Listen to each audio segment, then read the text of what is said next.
Well, hello and welcome back to another exciting edition of Coffee with Stephen. So this week's blog is simply entitled 2025. And yeah, makes sense. It's coming out right at the end of the year and the beginning of 2026. It's somewhat of a retrospective, not just on the things that have been taking place from a sort of a Second Amendment jurisprudential approach, but also more collectively within the Second Amendment community. One of the most important, I feel, and somewhat undervalued aspect is the type of clients that we're now getting as CCW trainers.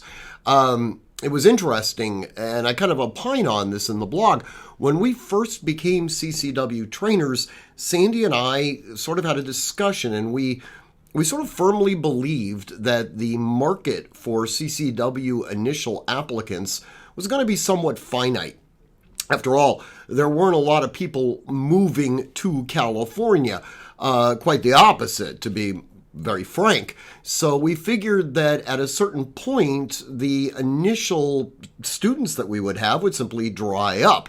We figured we'd still continue to do a robust business of renewal, CCW permit training. But, there was only going to be a certain, universe of people that would be participating in our initial classes. Well, this simply hasn't happened. The class sizes continue to expand. And most recently, probably within the last year or so, we started noticing that a lot of our clients are coming from a younger demographic group.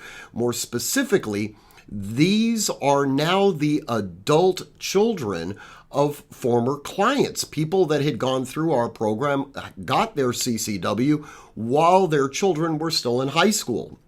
Now, their children have graduated college and they want to get concealed weapons permits. Essentially, a second generation of CCW holders is now starting to manifest.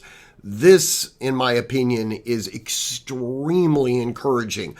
The Second Amendment community not only requires new participants from adults that had never picked up a firearm before, but more importantly, it needs to have some degree of historic continuity attached to it. And that's exactly what's now taking place. So, like I said, I do hope you enjoy the blog at the end of the year. I hope you guys have a wonderful New Year's Eve. And of course, be prudent in what you do. And as always, train constantly, train consistently, train repetitively, and train with purpose. Above all else, stay safe.